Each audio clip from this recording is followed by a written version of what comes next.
सबसे पहले तो बेसिक सवाल, सीड्स होते क्या हैं और सीड्स की इम्पोर्टेंस क्या है। देखो, आप कोई भी एग्रीकल्चर करो, उस एग्रीकल्चर में आप जो भी एग्रीकल्चरल इनपुट यूज़ करोगे, उस एग्रीकल्चरल इनपुट की एफिशिएंसी इस चीज़ पर डिपेंड करती है कि आपने जो सीड यूज़ किया उसकी क्वालिटी कैसी है। आप कितना भी अच्छी तरीके से पानी लगा लो, आप कितना भी बेहतर फर्टिलाइज़र यूज़ कर लो, आप कितनी भी बेहतर सॉइल के ऊपर कल्टीवेशन कर लो, लेकिन अगर आपके सीड की क्वालिटी अच्छी नहीं है तो आपके एग्रीकल्चर का प्रोडक्शन, एग्रीकल्चर की प्रोडक्टिविटी अच्छी नहीं हो सकती है। और अगर सीड की क्वालिटी अच्छी है तो बेटर चांसेस हैं कि आपके एग्रीकल्चर का प्रोडक्शन अच्छा होगा, आपके एग्रीकल्चर की प्रोडक्टिविटी अच्छी होगी। बेसिकली हम ये कह सकते हैं कि एग्रीकल्चर का बेस है क्वालिटी ऑफ सीड। जितना बेहतर क्वालिटी ऑफ सीड होगा उतना बेहतर चांसेस हैं कि आपके एग्रीकल्चर का प्रोडक्शन अच्छा होगा, आपके एग्रीकल्चर की प्रोडक्टिविटी अच्छी होगी। और इंडिया में सिचुएशन क्या है? इंडिया में सिर्फ 10% सर्टिफाइड सीड्स को यूज़ किया जाता है और सिर्फ 10% हाइब्रिड सीड्स को यूज़ किया जाता है। स्थिति बेहद खराब है। हमारे कंट्री में सिर्फ 10% सर्टिफाइड सीड्स को यूज़ किया जाता है और सिर्फ 10% हाइब्रिड सीड्स को यूज़ किया जाता है। बाकी का जितना भी मार्केट है वो चलता है फार्म बेस्ड सीड्स के ऊपर। यूजुअली किसान क्या करता है कि उसकी जो पिछले साल की फसल होती है उसी फसल को यूज़ करता है सीड के तौर पे। और ये जो फार्म सीड्स होते हैं इनकी प्रोडक्टिविटी, इनका production over the period decline होता है, कम होता है, जिसकी वजह से हमारा जो एग्रीकल्चर है वो नेगेटिवली इम्पैक्ट होता है। इनफैक्ट हमारा जो सीड्स का मार्केट है उसमें ओवर द काउंटर सीड्स को बेचा जाता है। और ये जो ओवर द काउंटर सीड्स बेचे जाते हैं ये ना तो ऑथेंटिक होते और इनमें से बहुत सारे रजिस्टर्ड भी नहीं होते हैं। और आपने छोटे शहरों में देखा होगा कि ओवर द काउंटर खूब सारे सीड्स को बेचा जाता है। और ये क्यों हो पा रहा है? बिकॉज हमारा जो फार्मर है वो उतना एडुकेटेड नहीं है। उसे एग्रीकल्चर की जानकारी है लेकिन एग्रीकल्चर इनपुट्स की उसे जानकारी नहीं है। तो ये जो शॉपकीपर्स हैं, ये जो ओवर द काउंटर सीड्स को बेचते हैं, ये फार्मर्स को बहुत इजीली पागल बना देते हैं। इस फील्ड में हमारी सरकार को बहुत सारा काम करने की ज़रूरत है, बहुत सारे रेगुलेशंस लाने की ज़रूरत है। एक टर्म है seed replacement ratio. Seed replacement ratio का मतलब क्या है? हमारे कंट्री में जितना भी टोटल क्रॉप्ड एरिया है उस टोटल क्रॉप्ड एरिया में से कितना एरिया सर्टिफाइड सीड्स के द्वारा सो किया गया और कितना एरिया फार्म सीड्स के द्वारा सो किया गया, उसके मेजर को कहा जाता है seed replacement ratio. Seed replacement ratio का मतलब क्या होता है? हमारे कंट्री में जितना भी टोटल क्रॉप्ड एरिया है उसमें से कितना एरिया सर्टिफाइड सीड्स के द्वारा सो किया गया और कितना एरिया फार्म सीड्स के द्वारा सो किया गया, उसके मेजर को कहा जाता है सीड रिप्लेसमेंट रेशियो। और ये तो हमें समझ में आ रहा है कि हमारे कंट्री में ज़्यादातर जो एरिया है वो फार्म सीड्स के द्वारा सो किया जाता है। सर्टिफाइड सीड्स का जो मार्केट है वो तो है ही सिर्फ 10%। और अगर ग्लोबल मार्केट की बात करें तो हमारे कंट्री का सिर्फ 4% शेयर है ग्लोबल मार्केट में, और ये 2022 का डेटा है। एक एग्रीकल्चरल कंट्री जो कि एग्रीकल्चरली इंपॉर्टेंट है, उस कंट्री का ग्लोबल मार्केट में सिर्फ शेयर कितना है? 4% है, जो कि बहुत बड़ी बात नहीं है। इनफैक्ट सरकार ने सीड्स को प्रमोट करने के लिए सीड्स के प्रोडक्शन में और सीड्स के डेवलपमेंट में 100% FDI को अलाउ कर दिया है under automatic route. Under automatic route मतलब कि अब हर बार गवर्नमेंट की अथॉरिटी से परमिशन लेने की ज़रूरत नहीं होती है। तो ये इंपॉर्टेंट फैक्ट है कि 100% FDI अलाउड है in production and development of seeds. और अगर सीड प्रोडक्शन के मामले में पब्लिक सेक्टर के शेयर की बात करें तो over the period of time public sector का जो शेयर है सीड प्रोडक्शन में वो डिक्लाइन हो रहा है, वो नीचे आ रहा है। 2017-18 में शेयर कितना था? लगभग 42%। 2020-21 में ये शेयर कम होकर कितना रह गया? सिर्फ 35%। और दूसरी तरफ प्राइवेट सेक्टर का जो शेयर है सीड प्रोडक्शन में वो over the period of time increase होता जा रहा है, बढ़ता जा रहा है। प्राइवेट सेक्टर का जो शेयर है वो इंक्रीज होता जा रहा है, इसमें कोई बुरी बात नहीं है। लेकिन पब्लिक सेक्टर का जो शेयर है वो डिक्लाइन हो रहा है, ये अपने आप में चिंता वाली बात है। बिकॉज प्राइवेट सेक्टर जो है वो काम करता है प्रॉफिट के लिए, उनका मोटिव होता है प्रॉफिट। लेकिन हम एग्रीकल्चरल कंट्री हैं, एग्रीकल्चर हमारी बैकबोन है, फार्मर्स हमारी बैकबोन है। अगर ट्रू सेंस में एग्रीकल्चर को हमें डेवलप करना है, फार्मर्स तक सुविधाओं को पहुंचाना है, तो पब्लिक सेक्टर को बड़ा इंपॉर्टेंट रोल प्ले करने की ज़रूरत है।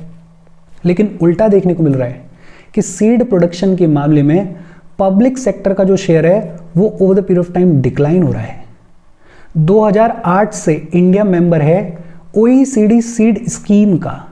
OECD सीड स्कीम जो है वो रिलेटेड है सीड सर्टिफिकेशन से। इस OECD सीड स्कीम का मेंबर है इंडिया, कब से? 2008 से। बट प्रॉब्लम क्या है कि हमारे यहाँ पे सर्टिफाइड सीड्स का जो यूज़ है वो सिर्फ कितना है? 10% है। इस यूज़ को हमें बढ़ाने की ज़रूरत है, सर्टिफाइड सीड्स की तरफ हमें मूव करने की ज़रूरत है, हाइब्रिड सीड्स की तरफ हमें मूव करने की ज़रूरत है। और इंडिया में सीड सेक्टर के फील्ड की मेजर ऑर्गेनाइजेशंस कौन सी हैं? एक है national seed corporation. National seed corporation को स्टैब्लिश किया गया 1963 में, और ये एक मिनी रत्ना वन कंपनी है। मिनी रत्ना कंपनीज क्या होती हैं, इनके बारे में आगे चलते हुए हम बातचीत करेंगे। फिलहाल के लिए इतना याद रखो कि नेशनल सीड कॉरपोरेशन है जिसको स्टैब्लिश किया गया 1963 में। ये एक मिनी रत्ना वन कंपनी है जिसे पूरे तरीके से गवर्नमेंट ऑफ इंडिया ओन करती है। वाराणसी में एक national seed research and training centre भी है। वाराणसी में national seed research and training centre भी है। और फिर स्टेट स्पेसिफिक बहुत सारी सीड ऑर्गेनाइजेशंस होती हैं, जैसे स्टेट सीड सर्टिफिकेशन एजेंसीज होती हैं, स्टेट सीड कॉरपोरेशंस होती हैं। ये बेसिक इंट्रोडक्शन है, ये आपके दिमाग में होना चाहिए। कभी एग्रीकल्चर पे क्वेश्चन आ जाए, कभी सीड्स के ऊपर क्वेश्चन आ जाए, तो आपको पता होना चाहिए कि सीड्स के मामले में, सीड प्रोडक्शन के मामले में हमारी कंट्री की जो स्थिति है वो कोई बहुत बेहतर नहीं है। हमारी कंट्री में सिर्फ 10% सर्टिफाइड सीड्स को यूज़ किया जाता है और सिर्फ 10% हाइब्रिड सीड्स को यूज़ किया जाता है, और बाकी का जो मार्केट है वो फार्म सीड्स के बेसिस पे चलता है, वो ओवर द काउंटर सीड्स के ऊपर चलता है। सीड रिप्लेसमेंट रेशियो का मतलब क्या होता है? हमारे कंट्री में जितना भी टोटल क्रॉप्ड एरिया है उसमें से कितना एरिया सर्टिफाइड सीड्स के अंदर है और कितना एरिया फार्म सीड्स के द्वारा शो किया जा रहा है, उसके मेजर को कहा जाता है सीड रिप्लेसमेंट रेशियो। बेहद इंपॉर्टेंट, सरकार ने 100% FDI को अलाउ कर दिया है in production and development of seeds. Seed के प्रोडक्शन में पब्लिक सेक्टर का जो शेयर है वो कॉन्स्टेंटली डिक्लाइन हो रहा है, वो कम हो रहा है, और प्राइवेट सेक्टर का जो शेयर है वो इंक्रीज हो रहा है। सीड सेक्टर में हमारे कंट्री में मेजर ऑर्गेनाइजेशंस कौन से हैं? National seed corporation. कब स्टेब्लिश किया गया? 1963 में। इसको पूरे तरीके से गवर्नमेंट ऑफ इंडिया ओन करती है। वाराणसी में national seed research and training centre है। फिर स्टेट्स में स्टेट सीड सर्टिफिकेशन एजेंसीज होती हैं, स्टेट सीड कॉरपोरेशंस होती हैं। हम आगे बढ़ें उससे पहले वीडियो पे लाइक के बटन को दबा दो। लाइक दबाना ज़रूरी है, बिकॉज यूट्यूब ऐसे ही फंक्शन करता है। जब आप वीडियो पे लाइक के बटन को दबाते हो तो यूट्यूब वीडियो को कंसीडर करता है और थोड़ा सा पुश कर देता है। तो लाइक का बटन दबा दो, शेयर कर दो अपने सोशल मीडिया हैंडल्स पे, व्हाट्सएप वगैरह पे अपने फ्रेंड्स को, जो भी लोग इसमें इंटरेस्टेड हैं, इससे रिलेटेड पढ़ाई कर रहे हैं, उनको शेयर कर दो। और अगर चैनल को सब्सक्राइब नहीं किया है तो चैनल को सब्सक्राइब कर लो। और अगर आप कंट्रीब्यूट कर सकते हो, if you are capable enough, तो आप ज्वाइन बटन दबा के कंट्रीब्यूट भी कर सकते हो, या फिर हमारे यूट्यूब हेडर पे हमने QR कोड भी लगा दिया है, QR कोड को भी स्कैन करके आप कंट्रीब्यूट कर सकते हो। लेकिन अगर आप केपेबल हो तो ही करना, इसमें कोई प्रॉब्लम नहीं है, ऐसा कोई जोर जबरदस्ती नहीं है। अगर है कैपेबिलिटी, कंट्रीब्यूट कर सकते हो तो कर देना, अदरवाइज कोई दिक्कत वाली बात नहीं है। अच्छा, फिर इसके बाद बात आती है कि हमारे कंट्री के सीड सेक्टर में क्या क्या मेजर रिफॉर्म्स किए गए हैं, और 2 ही मेजर रिफॉर्म्स किए गए हैं। कौन से 2 मेजर रिफॉर्म्स हैं? एक तो 2012 में नेशनल मिशन फॉर सीड्स की शुरुआत की गई। नेशनल मिशन फॉर सीड्स की शुरुआत की गई कब? 2012 में शुरुआत की गई। और इसका एम क्या था? इसका एम था हाई क्वालिटी सर्टिफाइड सीड्स को प्रोवाइड करवाना, अवेलेबल करवाना to the farmers at reasonable price. National mission for seeds कब शुरू किया गया? 2012 में शुरू किया गया। और इसका एम क्या था? हाई क्वालिटी सर्टिफाइड सीड्स जो हैं उनको अवेलेबल करवाना to the farmers at reasonable price. लेकिन हमें ये समझ में आ रहा है कि सीड्स के मार्केट में हमने कोई बहुत ज़्यादा एफिशिएंसी अचीव की नहीं है। अभी भी हमें बहुत कुछ अचीव करना है, अभी भी हमें बहुत सारे इंप्रूवमेंट्स करने हैं। 2005-6 में शुरू किया गया development and strengthening of infrastructure facilities for production and distribution of quality seeds. Quality seeds के प्रोडक्शन और डिस्ट्रीब्यूशन के लिए इंफ्रास्ट्रक्चर फैसिलिटीज के डेवलपमेंट को करना, उसको और स्ट्रेंथन करना, उसके लिए भी प्रोग्राम चलाया गया। और इस प्रोग्राम के कंपोनेंट्स क्या थे? ये जो हमारी नॉर्थ ईस्ट की स्टेट्स हैं और जो हिली स्टेट्स हैं, उनके लिए ट्रांसपोर्ट सब्सिडी प्रोवाइड की गई। इन स्टेट्स तक क्वालिटी सीड्स को पहुंचाया जा सके, उसके लिए ट्रांसपोर्ट सब्सिडी प्रोवाइड की गई। और ये जो सब्सिडी प्रोवाइड की जा रही थी, ये सभी सीड्स पर प्रोवाइड की जा रही थी एक्सेप्ट पोटैटो। बेहद इंपॉर्टेंट, सीड बैंक को स्टैब्लिश किया गया। और सीड बैंक ये तो मॉडर्न कॉन्सेप्ट है। आइडिया क्या है कि कभी कोई कैलेमिटी वगैरह आ जाए तो कुछ क्वालिटी ऑफ सीड्स को प्रोटेक्ट किया जा सके, उसके लिए सीड बैंक्स को बनाया जाता है। सीड्स एक्ट ऑफ 1966 में सीड्स की क्वालिटी को कंट्रोल करने के लिए कई सारे रेगुलेशंस लाए गए। हाइब्रिड राइस सीड प्रोडक्शन को प्रमोट किया गया, उसके प्रमोशन के लिए कामकाज किया गया। और सीड विलेज प्रोग्राम की शुरुआत की गई। इस सीड विलेज प्रोग्राम के तहत फार्मर्स को अवेयर किया जाता है about the quality of seeds. Quality of seeds उनको प्रोवाइड किए जाते हैं, बढ़िया क्वालिटी के सीड्स प्रोवाइड किए जाते हैं। और साथ ही साथ उनको फाइनेंशियल असिस्टेंस भी प्रोवाइड की जाती है इस सीड विलेज प्रोग्राम के अंडर।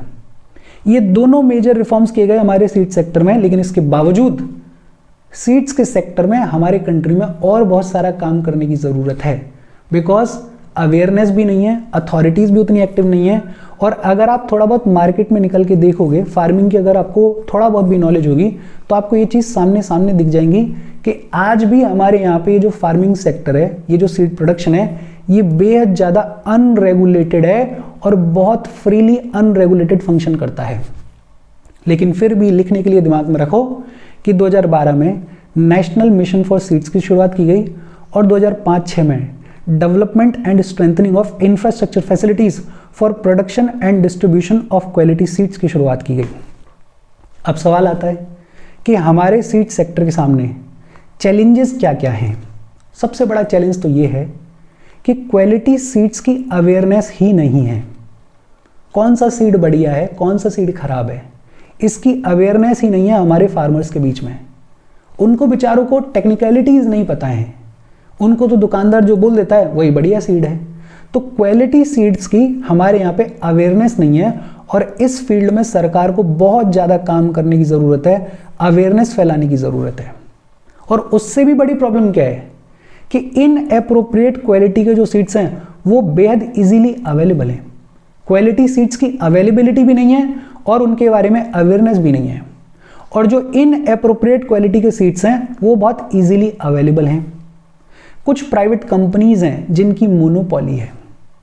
और अगर आपको इस फील्ड के बारे में थोड़ी बहुत भी नॉलेज है तो यहां तक स्कैम चलता है कि ये जो प्राइवेट कंपनीज हैं ये क्या करती हैं कि अपने कंपोजिशन में कुछ थोड़ा बहुत चेंज कर देंगी। 1 ml पानी बढ़ा दिया या 1 ml कोई केमिकल कम कर दिया और बोल देंगे कि ये हमारा अलग प्रोडक्ट है।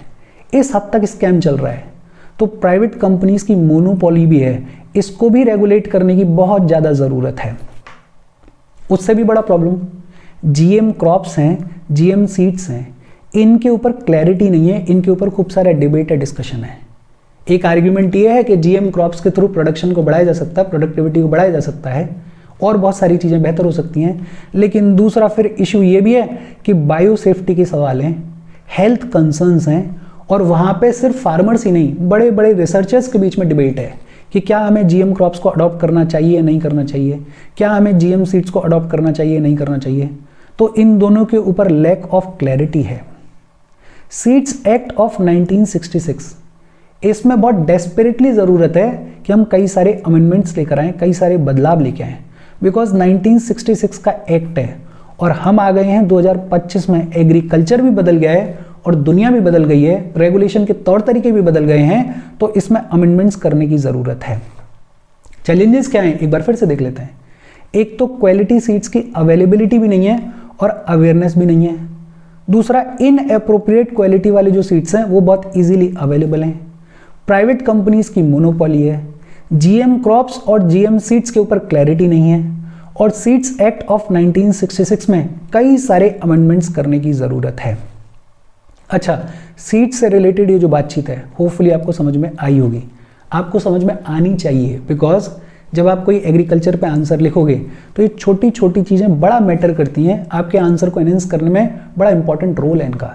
तो इसको ध्यान से पढ़ना, ढंग से पढ़ना। ये एक वो फील्ड है जहाँ पे एग्रीकल्चर में बहुत सारे रिफॉर्म्स करने की ज़रूरत है। फिर एक टर्म है बायोफोर्टिफिकेशन। बायोफोर्टिफिकेशन का मतलब क्या है? कोई भी फूड क्रॉप है, उस फूड क्रॉप की आप न्यूट्रिशनल वैल्यू को इंप्रूव कर रहे हो। और न्यूट्रिशनल वैल्यू को कैसे इंप्रूव कर रहे हो? बाय यूजिंग ट्रेडिशनल ब्रीडिंग, और बाय यूजिंग जेनेटिक इंजीनियरिंग, और बाय एग्रोनॉमिक अप्रोच। ट्रेडिशनल तरीके से ब्रीडिंग करवा रहे हो, कोई हाई क्वालिटी सीड है उनकी ब्रीडिंग करवा रहे हो, या फिर जेनेटिक इंजीनियरिंग को यूज कर रहे हो, जेनेटिकली उनमें कुछ चेंज कर रहे हो, या फिर एग्रोनॉमिक अप्रोच कि आपने बहुत अच्छे तरीके से लैंड का मैनेजमेंट किया, या कोई बढ़िया इरिगेशन की फैसिलिटीज लेकर आ गए। मतलब किसी भी तरीके से, या ट्रेडिशनल ब्रीडिंग हो, या जेनेटिक इंजीनियरिंग हो, या एग्रोनॉमिक अप्रोच हो, किसी भी तरीके से अगर आप फूड क्रॉप्स के न्यूट्रिशनल वैल्यू को इंप्रूव कर रहे हो तो उसे कहा जाता है बायोफोर्टिफिकेशन। लेकिन बायोफोर्टिफिकेशन में एक इंपॉर्टेंट चीज क्या है कि आप न्यूट्रिशनल वैल्यू को इंप्रूव कर रहे हो, लेकिन ये जो इंप्रूवमेंट है ये आना चाहिए without negatively impacting the soil and the water resources, कि आप सॉइल और वाटर रिसोर्सेज को बिना नेगेटिवली इंपैक्ट किए फूड क्रॉप्स के न्यूट्रिशनल वैल्यू को इंप्रूव कर रहे हो। 2014 से लेके अब तक 142 बायोफोर्टिफाइड वेराइटीज को डेवलप किया है ICAR ने, Indian council of agricultural research ने। और ये जो 142 बायोफोर्टिफाइड वेराइटीज हैं, इनमें से 124 फील्ड क्रॉप्स हैं। फील्ड क्रॉप्स कितनी हैं? 124 फील्ड क्रॉप्स हैं। इसमें इंपॉर्टेंट क्या है, आपको बायोफोर्टिफिकेशन का मतलब याद रखना है। बायोफोर्टिफिकेशन का मतलब क्या है? फूड क्रॉप्स के न्यूट्रिशनल वैल्यू को इंप्रूव करना बाय यूजिंग ट्रेडिशनल ब्रीडिंग और जेनेटिक इंजीनियरिंग और एग्रोनॉमिक अप्रोच। फिर इसके बाद बात आती है seeds act of 1966, one of the only act जो कि सीड्स से रिलेटेड है। सीड्स एक्ट ऑफ 1966, ये जो सीड्स एक्ट ऑफ 1966 है, इसमें सीड सर्टिफिकेशन के लीगल फ्रेमवर्क की बात की गई है। सीड्स को जो सर्टिफाई किया जाता है, उस सीड सर्टिफिकेशन के लीगल फ्रेमवर्क की बात की गई है सीड्स एक्ट ऑफ 1966 में। और इस एक्ट के थ्रू इंश्योर किया जाता है कि कल्टीवेटर्स के लिए, फार्मर्स के लिए क्वालिटी सीड्स को अवेलेबल करवाया जाए। किन किन सीड्स को कवर किया गया? इसमें फूड क्रॉप्स को कवर किया गया है, ऑयल क्रॉप्स को कवर किया गया है, कॉटन सीड्स को कवर किया गया है, कैटल फॉडर सीड्स को कवर किया गया है, और जितने भी वेजिटेटिव मटेरियल हैं उन सबको भी कवर किया गया है। एक लाइन में अगर बोलें तो ये जो सीड्स एक्ट ऑफ 1966 है, ये सीड सर्टिफिकेशन के लिए लीगल फ्रेमवर्क प्रोवाइड करता है और इंश्योर करता है कि सभी कल्टीवेटर्स के लिए, फार्मर्स के लिए क्वालिटी सीड्स प्रोवाइड करवाए जाएं। कौन कौन से सीड्स कवर किए गए इसमें? फूड क्रॉप्स वाले, ऑयल क्रॉप्स वाले, cotton seeds, cattle fodder seeds और सभी वेजिटेटिव मटेरियल वाले जितने भी सीड्स हैं उनको कवर किया गया है। इसी एक्ट के तहत सीड्स रूल्स को नोटिफाई किया गया 1968 में। सीड रूल्स को नोटिफाई किया गया 1968 में। एक सिस्टमैटिक सीड सर्टिफिकेशन की शुरुआत की गई 1969 में, और एक सेंट्रल सीड कमेटी को स्टैब्लिश किया गया इसी सीड्स एक्ट ऑफ 1966 के तहत। दो तीन चीजें, सीड रूल्स लाए गए कब? 1968 में। सिस्टमैटिक सीड सर्टिफिकेशन की शुरुआत की गई 1969 में। सेंट्रल सीड कमेटी को भी स्टैब्लिश किया गया। सेंट्रल गवर्नमेंट ने सेंट्रल सीड लेबोरेटरी को स्टैब्लिश किया। सेंट्रल सीड लेबोरेटरी को किसने स्टैब्लिश किया? सेंट्रल गवर्नमेंट ने। और स्टेट्स ने फिर अपने अपने स्टेट में स्टेट सीड टेस्टिंग लैब्स को स्टैब्लिश किया। इस सीड्स एक्ट ऑफ 1966 के थ्रू बहुत सारे सीड्स के वेराइटीज के इंपोर्ट और एक्सपोर्ट के ऊपर कई सारी रेस्ट्रिक्शंस भी लगाई गई हैं, डिपेंडिंग अपॉन कि हमारी कंट्री के लिए क्या फायदा करता है और क्या नुकसान करता है। देखो, पूरा का पूरा एक्ट याद रखने की जरूरत नहीं है। एक लाइन में दो तीन चीजें याद रख लो। एक लाइन तो ये याद रख लो कि सीड्स एक्ट ऑफ 1966 इसका प्राइमरी काम क्या है? सीड सर्टिफिकेशन का लीगल फ्रेमवर्क प्रोवाइड करता है ये एक्ट। दूसरा ये याद रख लो कि इसी के तहत सीड रूल्स लाए गए कब, 1968 में। सिस्टमैटिक सीड सर्टिफिकेशन की शुरुआत की गई 1969 में। सेंट्रल सीड कमेटी को स्टैब्लिश किया गया इसी के तहत। और कौन कौन से सीड्स कवर किए गए? Food crops, oil crops, cotton seeds, cattle fodder seeds और जितने भी वेजिटेटिव मटेरियल हैं उनके सभी टाइप्स को कवर किया गया है। अच्छा, ये जो सीड्स एक्ट ऑफ 1966 है इसमें कई बार अमेंडमेंट्स करने की कोशिश की गई है। जैसे एक बार 2002 में करने की कोशिश की गई थी, फिर एक ड्राफ्ट सीड्स बिल है 2019 का, ये भी कोशिश कर रहा है कि ये जो सीड्स एक्ट ऑफ 1966 है इसको रिप्लेस किया जाए, लेकिन अभी तक हो नहीं पाया है। उसका रीज़न क्या है कि फार्मिंग हमारी कंट्री में बड़ा सेंसिटिव टॉपिक है। कुछ भी चेंज करने की कोशिश करो, चाहे वो पॉजिटिव चेंज हो और चाहे वो नेगेटिव चेंज हो, उसके लिए बैकलैश बहुत ज़्यादा आता है और सरकार इतना बैकलैश झेलने के लिए तैयार नहीं होती है, बिकॉज हमारे यहाँ पे पॉलिटिक्स चलती है वोट के ऊपर। तो फार्मिंग में जैसे फार्म बिल्स लाए गए थे, उनमें क्या अच्छा था क्या खराब था उस पर डिबेट हो सकती थी, लेकिन सरकार ने कोशिश की थी कुछ चेंजेस लाने की। उसके अगेंस्ट में कितने तगड़े प्रोटेस्ट हुए थे वो हम सब ने देखे हैं। तो इस वजह से फार्मिंग वाले फील्ड में, इस एग्रीकल्चर वाले फील्ड में आप ये नोटिस करोगे कि चीज़ें बहुत पुरानी चली आ रही हैं, रिफॉर्म्स बहुत कम हो रहे हैं, बिकॉज रिफॉर्म्स को एक्सेप्ट करने के लिए जनता तैयार नहीं है। बट हमारे लिए इंपॉर्टेंट क्या है कि ये जो ड्राफ्ट सीड्स बिल 2019 है ये क्या कहता है? पहला तो ये जो 2019 का बिल है ये बात करता है सीड्स एक्ट ऑफ 1966 को रिप्लेस करने की, और बात करता है कि अब ये जो 2019 वाला बिल है इसके तहत क्वालिटी ऑफ सीड्स को रेगुलेट किया जाए। इसके प्रोविजंस क्या हैं? एक तो इसमें बोला गया कि जितने भी ऐसे सीड्स हैं जो कि सेल के लिए हैं, जितने भी ऐसे सीड्स हैं किसी भी वैरायटी के जो कि सेल के लिए हैं, मार्केट के लिए हैं, उन सबको रजिस्टर करवाओ। अभी हम बात कर रहे थे कि हमारे कंट्री में अभी तो बहुत सारे सीड्स ओवर द काउंटर बिकते हैं जो कि ऑथेंटिक नहीं होते हैं, जिनमें से बहुत सारे रजिस्टर्ड भी नहीं होते हैं। इतना बड़ा स्कैम चल रहा है मार्केट में। ये जो ड्राफ्ट सीड्स बिल है 2019 का ये कहता है कि जितने भी ऐसे सीड्स हैं जो कि सेल के लिए हैं उन सबको पहले तो रजिस्टर करवाओ। दूसरा, ये जो ड्राफ्ट बिल है ये सीड्स को लेके मिनिमम स्टैंडर्ड्स भी प्रिस्क्राइब करता है। ये भी बताता है कि सीड का मिनिमम स्टैंडर्ड कितना होना चाहिए। इसमें बात की गई ट्रांसजेनिक वैरायटीज ऑफ सीड्स के बारे में। ट्रांसजेनिक वैरायटीज ऑफ सीड्स का मतलब क्या है? ऐसे सीड्स जिनको सिर्फ तभी रजिस्टर करवाया जाएगा जब उनको एनवायरमेंटल प्रोटेक्शन एक्ट ऑफ 1986 के तहत क्लियरेंस मिल जाएगा, उनको बोलते हैं ट्रांसजेनिक वैरायटीज ऑफ सीड्स। फिर इस ड्राफ्ट बिल में क्या बोला गया कि जितने भी सीड कंटेनर होंगे उनके ऊपर जो लेबल लगा होगा उस लेबल के ऊपर सीड से रिलेटेड स्पेसिफिक इंफॉर्मेशन भी होनी चाहिए, जानकारी भी होनी चाहिए।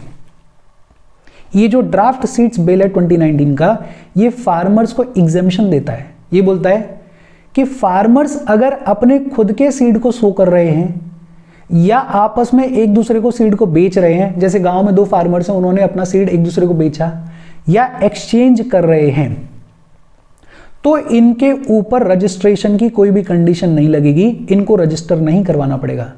लेकिन अगर यही फार्मर अपने सीड का ब्रांड बना के उसको मार्केट में बेचेगा तो फिर रजिस्टर करवाना पड़ेगा। मतलब दोनों चीजें कंसीडर करी कि हमारा जो रूरल एस्पेक्ट है, जहां पे आम तौर पे देखने को मिलता है कि किसानों के बीच में सीड्स का एक्सचेंज होता रहता है, वो एक दूसरे को बेचते रहते हैं, उसको एग्जेम्प्ट कर दिया गया है, वहां कोई प्रॉब्लम नहीं है, छूट दे दी गई है। लेकिन अगर यही फार्मर अपने सीड का ब्रांड बना के उसको बेचेगा तो फिर उसको रजिस्टर करवाना पड़ेगा। फ्रूट नर्सरीज के लिए लाइसेंस के लिए बात की गई कि जितनी भी फ्रूट नर्सरीज हैं उनको लाइसेंस लेने की जरूरत है। आज की डेट में तो छोटे शहरों में आप देखते ही होंगे कि कोई भी 4 पेड़ लेके बैठ जाता है और बोल देता है कि ये नर्सरी है, कोई लाइसेंस की जरूरत नहीं है। लेकिन ये जो ड्राफ्ट बिल है ये क्या कहता है कि जितनी भी फ्रूट नर्सरीज हैं उनके लिए लाइसेंस को कंपलसरी किया जाए। और फाइनली इस बिल के तहत गवर्नमेंट को पावर दी गई कि गवर्नमेंट कुछ सीड्स की प्राइसेस को फिक्स कर सकती है। ऐसे सीड्स जो कि एसेंशियल हैं उनकी प्राइसेस को कंट्रोल में रखो, कम रखो, और ऐसे सीड्स जिनकी प्राइसेस को बढ़ाया जा सकता है उनकी को बढ़ा दो, कोई दिक्कत वाली बात नहीं है। मतलब गवर्नमेंट को पावर दी जा रही है कि कुछ सर्टेन सीड्स की प्राइसेस को सरकार फिक्स कर सकती है।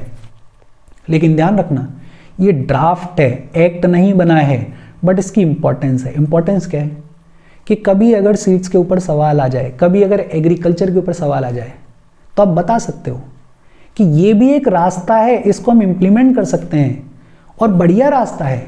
जहां बात की जा रही है कि सभी सीड्स जो कि सेल के लिए हैं उनको रजिस्टर करो, जहां बात की जा रही है मिनिमम स्टैंडर्ड्स फॉर सीड्स के बारे में, जहां बात की जा रही है ट्रांसजेनिक वैरायटी ऑफ सीड्स के बारे में, ऐसी वैरायटी ऑफ सीड्स जिनको रजिस्टर सिर्फ तब किया जा सकता है जब EPA 1986 से क्लियरेंस मिल जाएगा, जहां बात की जा रही है कि अगर सीड का कंटेनर है तो उसके लेवल पे सीड की सर्टेन स्पेसिफिक इंफॉर्मेशन होनी चाहिए, जहां बात की जा रही है कि जितनी भी फ्रूट नर्सरीज हैं उनको लाइसेंस लेना ही लेना पड़ेगा। तो आंसर लिखने में इसकी इंपॉर्टेंस है, बिकॉज ये बताता है कि गवर्नमेंट और क्या कर सकती है, गवर्नमेंट के दिमाग में और क्या चीजें चल रही हैं, तो इसको भी थोड़ा सा दिमाग में रखना। फिर इसके बाद बात आती है GM सीड्स के बारे में, जेनेटिकली मॉडिफाइड सीड्स के बारे में। एक ऑर्गेनाइजेशन है WHO, आपने फॉर श्योर इसके बारे में सुना होगा। WHO GM ऑर्गेनिजम्स को डिफाइन करते हुए क्या कहती है, जेनेटिकली मॉडिफाइड ऑर्गेनिजम्स को डिफाइन करते हुए WHO क्या कहती है कि ऐसे प्लांट्स, ऐसे एनिमल्स, ऐसे माइक्रो ऑर्गेनिजम्स जिनके DNA को ऑल्टर कर दिया गया है, जिनके DNA को चेंज कर दिया गया है, जो कि नॉर्मली चेंज नहीं होता है, अगर उसको चेंज कर दिया गया है तो ऐसे प्लांट्स को, ऐसे एनिमल्स को, ऐसे माइक्रो ऑर्गेनिजम्स को बुलाया जाएगा GM ऑर्गेनिजम्स।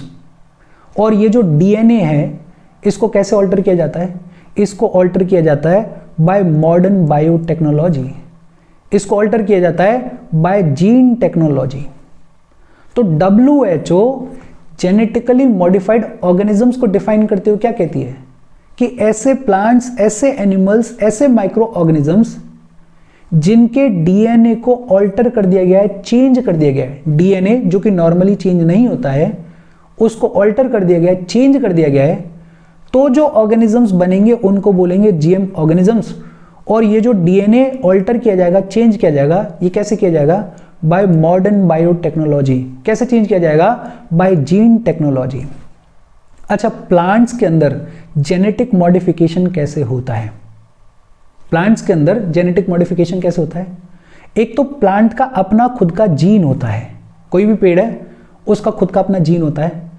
उस जीन के अंदर जब आप किसी फॉरेन जीन को, फॉरेन जीन जिसे ट्रांस जीन बुलाया जाता है, इस प्लांट के अपने जीन के अंदर जब आप किसी फॉरेन जीन को आर्टिफिशियली इंसर्ट करते हो और उसको जेनेटिकली मॉडिफाई करते हो, तो ऐसे पेड़ को बुलाया जाता है genetically modified plant. It is called genetic modification of plants. बहुत सिंपल, प्लांट का अपना जीन है, उस जीन में आपने कोई फॉरेन जीन जिसको ट्रांस जीन बुलाया जाता है, उस ट्रांस जीन को आपने आर्टिफिशियली इंसर्ट किया, तो जो नया जेनेटिकली मॉडिफाइड प्लांट बनेगा वो कहलाएगा जेनेटिक मॉडिफिकेशन ऑफ प्लांट्स। बेहद इंपॉर्टेंट चीज, नॉर्मन बोरलंग, डॉक्टर नॉर्मन बोरलंग जो कि फादर ऑफ ग्रीन रिवॉल्यूशन है, उन्होंने GM क्रॉप्स को सपोर्ट किया था। और ये इंपॉर्टेंट क्यों हो जाता है, बिकॉज GM क्रॉप्स के इर्द गिर्द खूब सारा क्रिटिसिज्म भी है, बायो सेफ्टी को लेके, हेल्थ कंसर्न्स को लेके। बहुत सारे रिसर्चर्स, एग्रीकल्चरिस्ट ऐसे हैं जो कि GM क्रॉप्स को सपोर्ट नहीं करते हैं, लेकिन नॉर्मन बोरलंग जो हैं, जो कि प्रोमिनेंट फिगर हैं, वो सपोर्ट करते थे GM क्रॉप्स को। उनका कहना था कि GM क्रॉप्स जो हैं वो फ्यूचर को शेप करेंगे, फ्यूचर के एग्रीकल्चर को शेप करेंगे। तो ये मोटी मोटी चीज़ें दिमाग में रखो। हमारे कंट्री में एक जेनेटिक इंजीनियरिंग अप्रेजल कमेटी है जो कि मिनिस्ट्री ऑफ एनवायरनमेंट के अंडर फंक्शन करती है।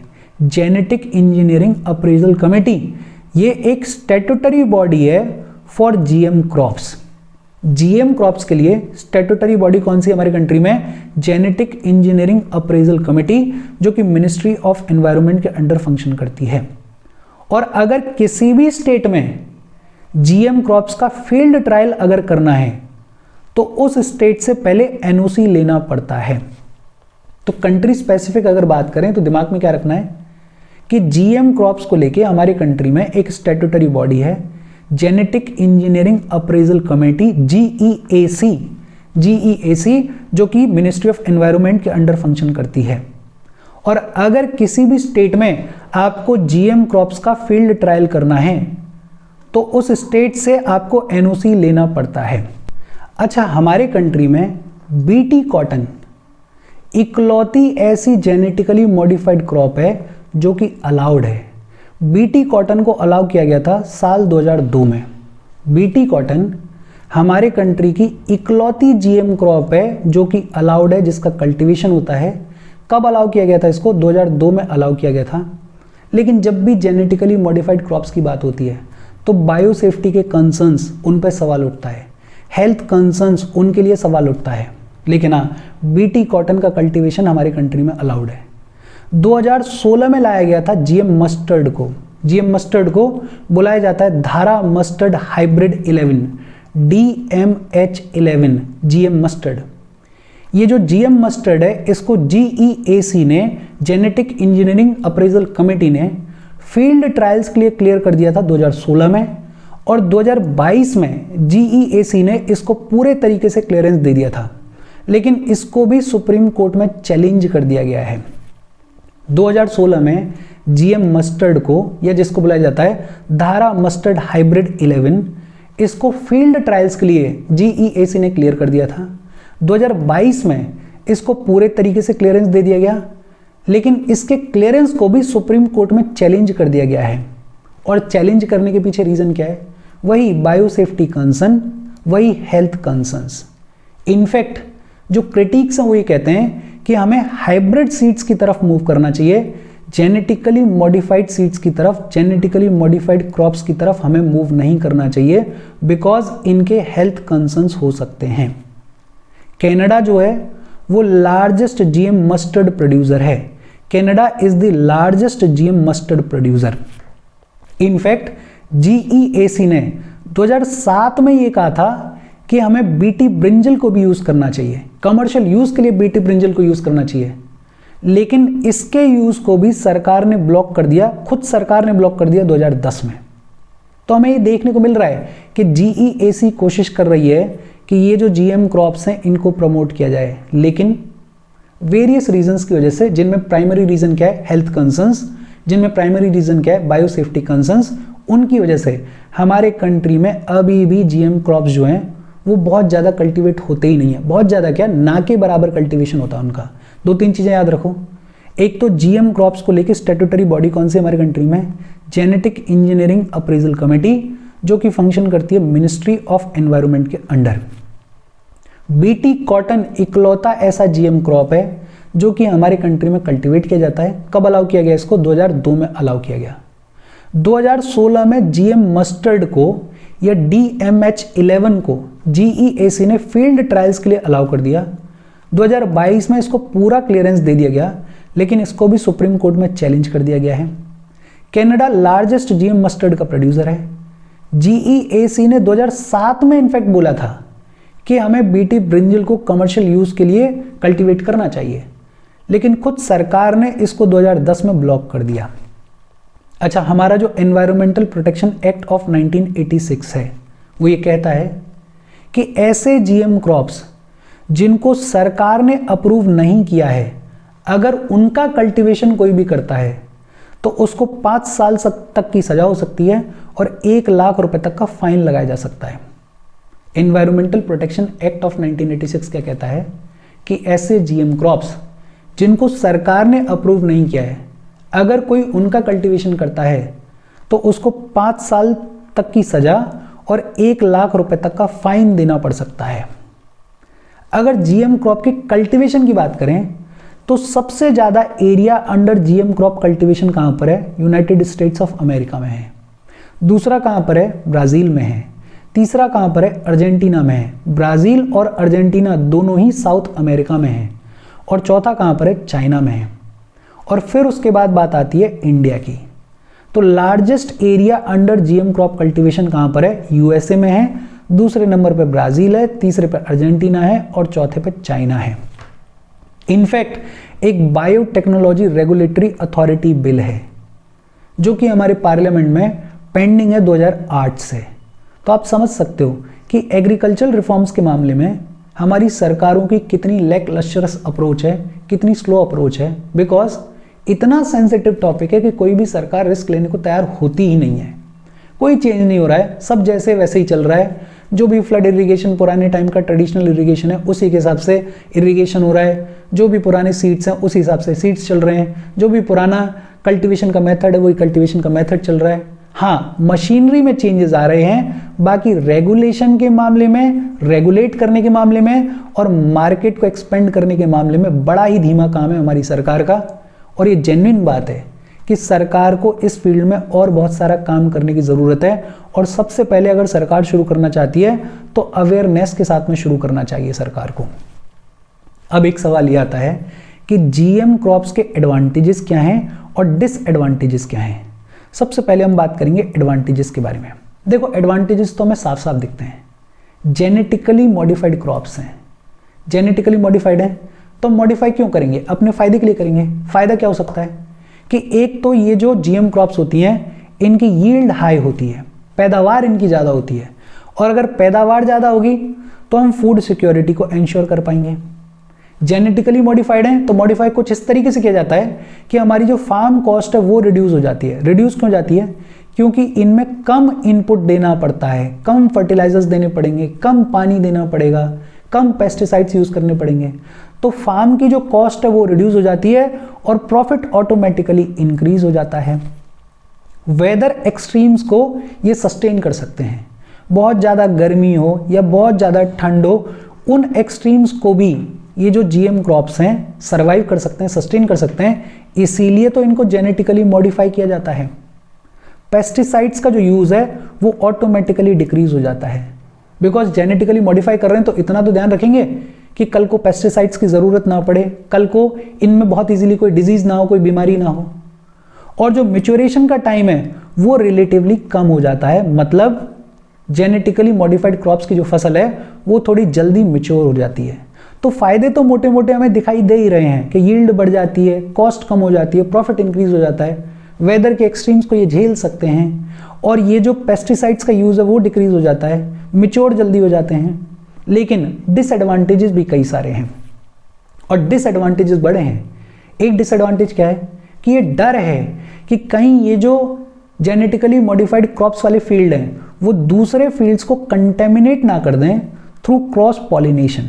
जैसे एक फील्ड है यहाँ पे आपने कोई जीएम क्रॉप उगाई हुई है और कोई दूसरा फील्ड है जहाँ पे आपने ट्रेडिशनल क्रॉप उगाई हुई है।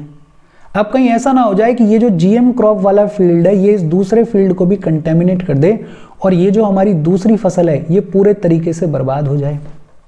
दूसरा, डेंजर ऑफ एलर्जेंस होता है। ह्यूमन हेल्थ की सेफ्टी को लेके बहुत बड़ा सवाल है। आप सीड को मॉडिफाई कर दोगे, जेनेटिक मॉडिफिकेशन हो गया, लेकिन लॉन्ग टर्म में उसका क्या हेल्थ कंसर्न होने वाला है उसके बारे में पता करना अपने आप में डिफिकल्ट है। बिकॉज आप सीड बना रहे हो, उसको आप कंज्यूम करोगे, उसका जो फूड है उसको कंज्यूम करोगे, वो फूड चेन का हिस्सा बनेगा, वो किस तरीके से हेल्थ को इंपैक्ट करेगा, क्या नेगेटिव इंपैक्ट हो सकता है उसका, वो अभी तक पता नहीं है और उस पर बहुत एक्सटेंसिव रिसर्च करने की ज़रूरत है। तो ये एक बहुत बड़ा खतरा है। एक बड़ा खतरा ये भी है कि आज कोई पेड़ है जो कि नॉर्मल पेड़ है, उसमें कोई बीमारी होती है, आप उसका समाधान निकाल लेते हो, आप पेस्टिसाइड छिड़क देते हो, आप कोई ना कोई दवाई छिड़क देते हो। लेकिन अगर आप जेनेटिकली मॉडिफाइड सीड्स बनाओगे तो उनमें जो डिसीजेज होंगी, उनमें जो बग्स होंगे वो सुपर बग्स होंगे, वो बहुत ज़्यादा रेजिलियंट होंगे। वो सुपर बग्स उतने ही पावरफुल होंगे जितना पावरफुल आपका जीएम क्रॉप है। अब जीएम क्रॉप तो उसको झेल जाएगा, लेकिन आपके ये जो ट्रेडिशनल क्रॉप्स हैं, ये जो आपके नेचुरल सीड्स हैं, ये तो पूरे तरीके से तबाह हो जाएंगे इन रेजिलियंट सुपर बग्स की वजह से। तो ये बहुत बड़ा खतरा है। हमारी जो डोमेस्टिक वेराइटीज हैं, हमारी जो वाइल्ड वेराइटीज हैं क्रॉप्स की, उनको भी खतरा है। बिकॉज भाई सुपर बग्स बन जाएंगे, जीएम क्रॉप्स आ जाएंगी, तो सब कुछ जीएम क्रॉप्स के इर्द गिर्द ही घूमेगा। जो हमारी नेचुरल वेराइटीज़ हैं, जो हमारी डोमेस्टिक वेराइटीज़ हैं, वो पूरे तरीके से ख़त्म हो जाएंगी। ओवरऑल अगर बोलें तो हमारा जो नेचुरल इकोसिस्टम है उसके कंटेमिनेट होने का खतरा है because of these GM seeds, because of these GM crops.